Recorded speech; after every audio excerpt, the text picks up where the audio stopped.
Dr. Crozier basically said everything as far as I'm concerned when it comes to low vision. I'm supposed to give you an update on low vision devices, but I think I'd rather just give you a general way that a low vision doctor looks at these devices and what you might expect in a low vision practice. As Dr. Crozier said, when we talk about low vision devices, they're basically task specific. So I think the easiest way to look at it from anybody's point of view is to sort of break down how are these devices utilized. I think the simplest way to look at it is if an individual has basically two problems in general when it comes to low vision and trying to function on a day-to-day basis. That's vision at distance and vision at near. So when we talk about devices or new devices that are on horizon or available to us right now, we're sort of breaking it down into those two categories. The devices that we generally look at for distance work on the principle of magnification for most patients, and certainly macular degeneration requires magnification. The easiest way to look at it is to assume that a patient requires this magnification, and we could get it in a number of ways.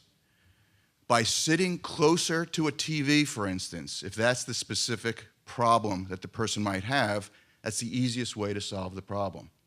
To go from 10 feet to 5 feet away from the TV, you're basically producing 2 times magnification and allowing that person to see 2 times better, and so on and so forth. Or you could get a larger TV. If you go from a 20-inch TV to a 40-inch TV, you've basically provided 2 times magnification. These are low vision devices. Buying a larger TV is a low vision device. The obvious things are refraction, and there's been a number of studies on refraction, and there's a little known secret that low vision optometrists and ophthalmologists have known for years, that just because you have a pathology, macular degeneration, doesn't necessarily mean that you will not benefit from a pair of glasses. So a good refraction is extremely important in any evaluation when you're evaluating a patient with reduced vision. And there's certainly a number of studies, as I said, and certainly in our practice, we see about 40 to 50% of the patients that benefit from a good refraction. Why is a good refraction important? Because even though you might have some damage in the macular area, your peripheral retina is still functioning. And if you could clear up things with your peripheral retina, you will function better. Low vision is all about functioning. So a refraction is extremely important, and again, only an optometrist or an ophthalmologist could do that. The other device that most people look at when we're trying to improve distance vision is a telescope. And what is a telescope? It's basically a magic black box that a person looks through that magnifies things. And if you're not familiar with telescopes, I'm sure you're more familiar with binoculars. If anybody who has macular degeneration looks through a pair of binoculars, they will see how much better they see. And so in low vision, we have these telescopes, which are miniaturized binoculars or monoculars that are able to be incorporated into many different forms, whether it be handheld or spectacle mounted, or devices called bioptics, where the telescope is mounted into the superior part of the glasses, pretty much opposite that of a bifocal, which allows a person to walk around looking through this telescope when needed. Otherwise, they look through the spectacle correction to get their full field.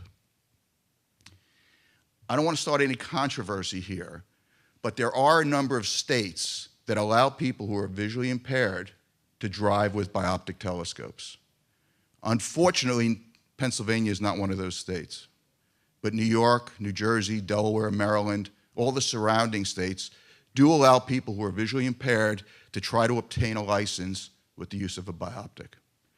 So those are the devices that are available to doctors to provide for patients who have distance problems. For near problems, we have a lot more devices available to us, and I'm only going to mention a few of them. The most obvious one is called a microscope, and a microscope is nothing more than a very powerful reading lens. As the reading lenses become more powerful, you're forced to hold things much closer, which a lot of patients do object to, and rightfully so. So if they become too powerful, you can go to a handheld magnifier or a stand magnifier. Or there are other devices called telemicroscopes, which are even more sophisticated, in which you combine a telescope with a powerful reading cap and allow a person to have a greater distance in order to function, or in order to read, in order to look at the computer. These are the devices that actually surgeons use when they do microsurgery. They are surgical telescopes or telemicroscopes, very sophisticated pieces of equipment that we do have available to low vision patients. There are non-optical devices, large print checks, large print writing guides that are available. And the last thing I want to mention is the fact that lighting is also available to the low vision patient, which is another category. And lighting is probably just as important, as far as I'm concerned, as any lens that a doctor might prescribe. In some respects, you could probably interchange a lens with a good light. So if you have a good light source, a lot of times you'll have better response, especially if you're going to tie that in with any low vision device. The secret to lighting is the fact that you really don't need to go to a more powerful light bulb.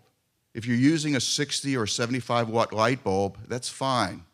People who go to a 100 or 200 watt light bulb are basically doing two things. They're using up an awful lot of energy, and they're getting a suntan at the same time, because these lights are very, very powerful. They give off a lot of heat.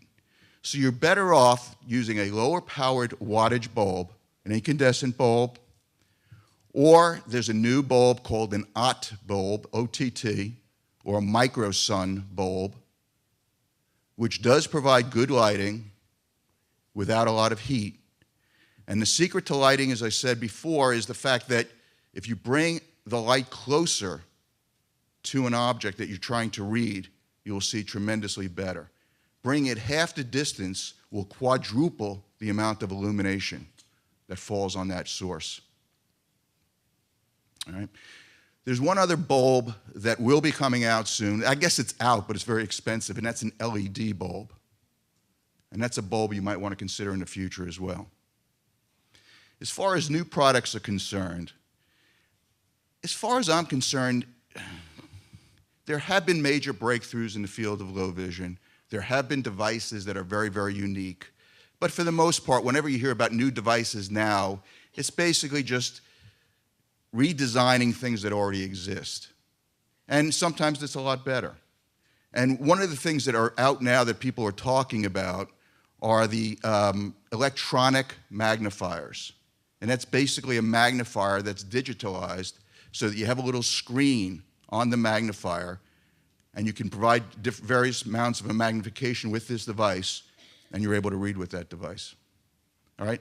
There are a number of other devices, but again, if I mention names, it really wouldn't mean anything to you. So I thank you for this.